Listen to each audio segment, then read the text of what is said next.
Whew. Well, it's humid, and the dogs are barking, so it must be a North Carolina summer coming up. Well, it's spring, I guess, but man, it's humid. Anyway, so not too long ago, I guess about 4 days ago, a week ago or so, I got the hardbound author's proof copy from Amazon. It's okay. Uh, it reminds me of like the permabound books that you would get at like your school library, where they would take basically what was like a paperbound book and make it into a hardbound book to make it last longer or whatnot. That's kind of what it reminds me of, which is okay. There's nothing wrong with that, you know. But I think if I was gonna buy my book, it'd probably be I'd probably still hardbound, paperbound, Kindle edition, whatever it is. You should read the book anyway. But I was gonna read another excerpt out of this. It's gonna be It's chapter 2. There aren't a lot of chapters. There aren't really any chapters. It's all sections or whatnot. But it's the second part. This is when like I guess the story actually gets going. It's not like it didn't get going before, but it really takes off. Like the pace takes off after this part. So let me go ahead and get there, and we can read this.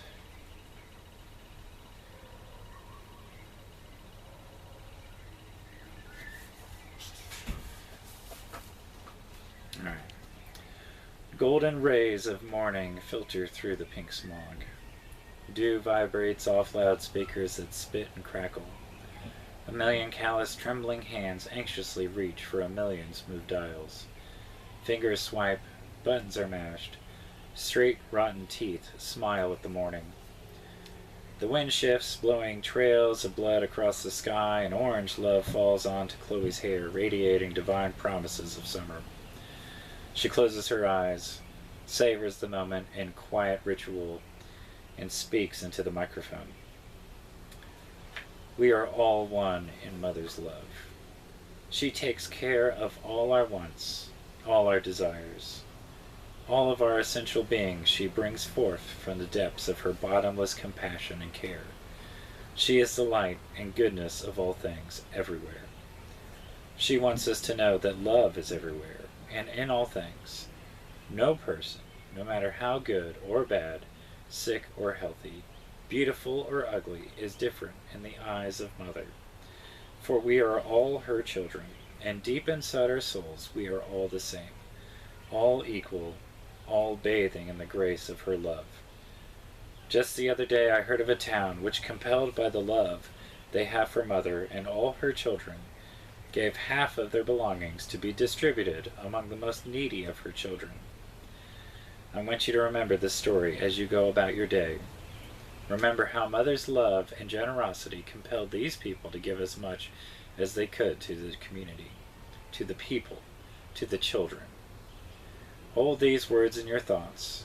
Hold these words in your heart, and remember that Mother loves you. Chloe pulled off her headset, shook out her hair, and put the script back into its manila folder. She stretched her hands upwards, gazed out over the city, and thought to herself again how it looked like a great nest made of intertwining roads, like string gathered by a crow, which ran this way and that in a great tangle of efficiency. Every building had its own road to ease travel, just as it should be. Awe-inspiring, her tutor said, steam rising from the mug in his hand. Whenever I hear you speak, it's like Mother is speaking directly to me. I swear it's like she's giving me a hug. Have you met Mother? Chloe asked, hopefully, taking the tea and relishing the warmth that seeped through the masonry. Green tea this time, not too much sugar, she smiled. Not yet, but I hope. I'm certain you'll meet her before I do. What you do is so astounding and necessary for the community. I'm astonished you haven't. If anyone should, it's you, he said. He hugged his briefcase. If you're ready, I thought we'd have breakfast, and then I'd drive you back home for lessons.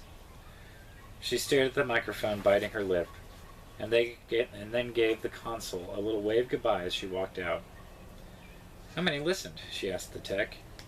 He gave her a big toothy grin, creasing his second chin. The numbers are up from yesterday, he said. Awesome, Chloe said, and gave the man a hug. His face turned red, and she skipped out the door after her tutor. A man was painting the mud next to the stoop green as she stepped out onto the sidewalk. She gave him a smile. He narrowed his eyes at her and then kept his head down. He pointed the sprayer in the general vicinity of the dirt and ignored her. Chloe's smile twisted into a frown, and her mouth opened as if to say something. But she blew him a kiss instead and stepped into the front seat next to her tutor. The tutor was wearing freshly pressed pants and a new sweater over an old Oxford dress shirt. He trimmed his mustache, and she could still see the distinct path the bristles of a brush had made through his hair. I wonder what's the occasion, she mused. She decided to occupy herself by looking out the window at the rows of pastel-colored buildings, which spread out like a neatly arranged quilt hundreds of feet below her. It was her favorite time of day. The buildings caught the sun just right to show their brilliant true colors, the pinks, the blues, the purples, and oranges. Did you hear me? The tutor said. Chloe said, still admiring the view. We're starting the last phase of our studies. Are you excited? Of course I am, Chloe said. She turned her attention towards the great speck on the horizon, Mother's Pyramid, an impossible inverted structure balanced on its apex, driven deep into a mountain, overlooking all of Mother's land. It was just a dot on the horizon, but your eye always seemed to be drawn to it eventually. Eggs, toast, fruit, and bacon. Chloe took small bites and smiled at her tutor. I'm hoping my application will get accepted to the research station up north. I'm anxious to finish my work. Once I've proven my thesis, things are going to be very different. I'm sure to have a Block A house and a large stipend plus benefits. Chloe raised her eyebrows a fraction and sipped coffee. A person could comfortably raise a family or just take care of someone really special. It's a great opportunity. I know that if Mother accepts my application, it'll be set, he continued. He crossed and uncrossed his legs, left leg up, left leg down, right leg up, right leg down, shifted, turned slightly, leaned back, leaned forward. Chloe chuckled. She stared out the window, watching the birds dance an air ballet until they dove out of sight, and thought about the view from the studio. She waited outside while her tutor paid the cashier and watched a man sweep up pink pigeons into a briefcase. He was startled when he noticed her watching. Chloe smiled at him, and he ran off down an alley out of sight. Chloe shrugged. It's nothing I hadn't seen before. Everyone did their part to keep Mother clean and the world beautiful. Her tutor coughed, shuffled, and scraped his loafers against the sidewalk in front of his car. His hand was in his pocket, messing with something. We're going to be late starting my lessons, Chloe said. I know. It's just... I need... he said. Finally, he took his hand out of his pocket and shoved it towards her, as if he was handing over his lunch money to a bully. Here. Chloe opened her hand, and the tutor let a necklace slide into her hand. For a brief moment, they were connected through the chain. The hair on his arm stood out on end. It belonged to my mother, but she died a long time ago. It's all I have left of her, she said. I thought you should have it. It was a gold-braided chain with a teardrop pendant of blood red ruby. Chloe at that moment had never seen anything so beautiful. She lifted up her hair and he put it around her neck. How does it look? She asked. Beautiful, he said, not looking at the pendant. Chloe gave him a hug, a peck on the cheek, and watched him light up. She smiled. We should probably get going, he said. The road was clear, the city calm. The tutor grinned, and Chloe played with the pendant hanging from her neck, admiring how the light diffused through the dark edges of the stone and colored her fingers red. The car slowed. She looked up and saw a roadblock, and men of the 44, the protectors of Mother, in bright military fatigues, standing guard at a roadblock and checking vehicles. 3 or 4 vehicles, it was hard to tell, all heavily armed and armored like tanks, with a giant machine gun mounted on the top of the nearest, watching the road. There's probably nothing, but just to make sure, the tutor said. He pulled the travel documents, job licenses, identification, and status cards out of the glove box. A drop of sweat ran down his brow, and his hands began to shake. Chloe pursed her lips, exhaled slowly, tapped her fingers on the door, and bounced her foot. He was just the 44. He was just being ridiculous. Her house was right there down the road. What could possibly happen so close to her house? The 44 were here anyway. If anything happened, they'd be fine. They waited through 2 vehicle checks. Papers checked, vehicle swept, inspected, and eventually waved through. A bored-looking 44 waved them up to the checkpoint. The tutor rolled down his window. "How are you today?" the tutor said, handing over the papers. The 44 grunted at him and looked over the papers. "Pull your vehicle to the side," the 44 ordered. "What? Why?" the tutor asked. The color suddenly retreated from its face. "Just pull your vehicle over to the side," the 44 said in an iron tone of annoyance. "Do you know who this girl is?" the tutor asked. The 44 pointed to the side of the road. The tutor turned the wheel and let out a long sigh. "What's going on?" Chloe asked. "I don't know, but I don't like it. He should have waved us through. He should know who you are and what you do. He should know you're too important to be stopped at." His foot stopped the accelerator to the floor. The engine screamed like a dying horse. The smell of burnt rubber filled Chloe's nose. "What are you doing?" she screamed. "Keeping you safe," he yelled back. The back windshield disintegrated. Holes appeared in the hood. Holes appeared in the door. Holes appeared in the tutor, painting the inside of the car an angry crimson. He didn't seem to notice. He kept his teeth clenched and his foot down until the tires exploded from gunfire and sent them careening into the perimeter wall of Chloe's home. The seatbelt felt like it nearly cut her in two, and the world went out of focus for a long moment. Muffled screams. Who's screaming? Am I screaming? The tutor yelled at her through the fog and smoke of the burning car. He had 1,000 of his mother's pendants on his shirt. He had a gun in his hand. She didn't know where he'd gotten it. "I'm not letting them take you. Not you," he said through clenched teeth. "I won't let them. But you need to run home. Don't look back. Just run. Run!"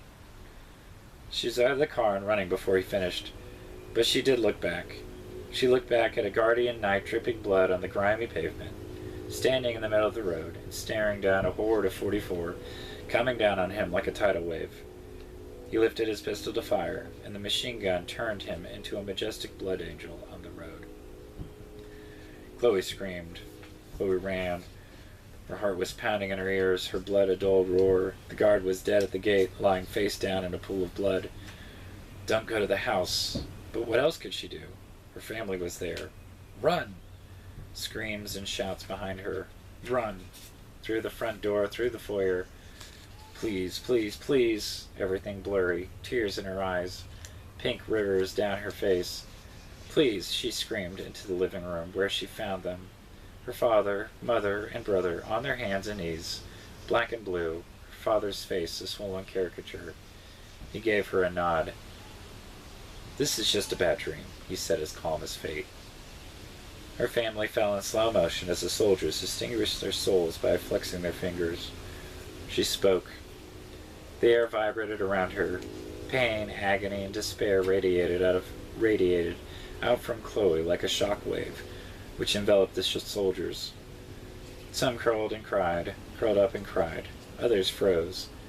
One put his pistol in his mouth and pulled the trigger. Another screamed and unloaded his weapon into the writhing bodies of his comrades. "This is just a bad dream," she repeated to herself as she ran mechanically. It was more than just an empty phrase. It was the code her father had given her to put their escape plan into effect. Her mind clicked into the autopilot of procedural memory. She'd nearly spoken to her father about it, but he'd explained that it was important. He'd started getting her up at night and making her practice the procedure about a month ago. She could have done it blindfolded. 15 steps down the stairs, 30 strides to the back corner of the fence, the third pebble from the bottom, 3/4 turn which popped the hidden door up, which was covered by grass. The tunnel led to the back of an old, supposedly abandoned bookshop. Listen to the woman's instructions, and make your way to Dempha and demand to speak to Raoul. He'll want to talk to you, her father had told her. That's what she did, without thinking, without feeling, like she was on rails, watching some other girl run for her life. an unwilling participant in someone else's dismembered life. She knew the wetness on her cheeks was not a stranger's. The tears were dry by the time she pushed loose the stack of musty books and wriggled through the hole they obscured. The squat, bespectacled woman who found her pointed a pistol at her and asked, "Are you Chloe?" "Yes," she said. "Come with me." She had her clothes stripped off, which were tossed immediately into an incinerator. The woman sprayed her down rudely with cold water and threw a bundle of clothes at her. No towel. Chloe changed into a worker's jumpsuit and a worker's ball cap. She was given a sack which contained rations, a sack of bills, and a change of clothes. "Where am I going?" Chloe asked as she was shoved into the back of a truck. "A man comes with money and asks for help. I take it, and I tell him I'll get you to the edge of Mother. This is what I'm doing." "Bye," she said, and pulled the door of the panel truck down. Chloe heard a lock click into place. For 2 days the truck rumbled and bumped. Sometimes she heard voices, mostly just wind. She sat sweating through the jumpsuit, alone with her thoughts. Dark, wet. Am I crying again? There's not much to do. Sleep. Chloe grit her teeth, weighted by the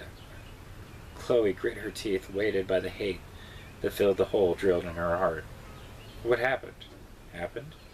Isn't it happening? Happening. The mother loves all of us.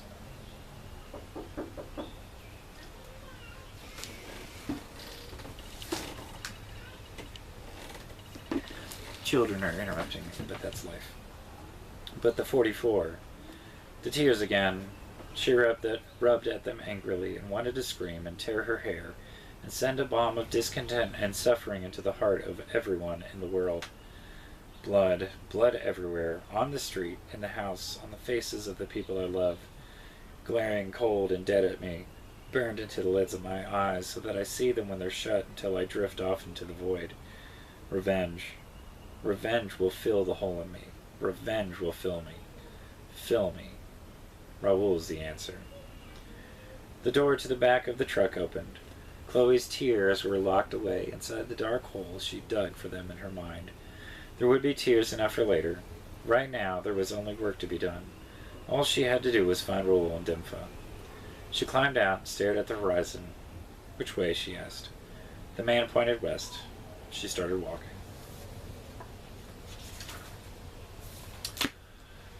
Alright, that's it. If you made it with me this far, please like, share, and subscribe. Please check out the book in the description. I have a bunch of hungry children that could really use the donation. And if you do read it, please leave a review. And yeah, I'll catch everybody later.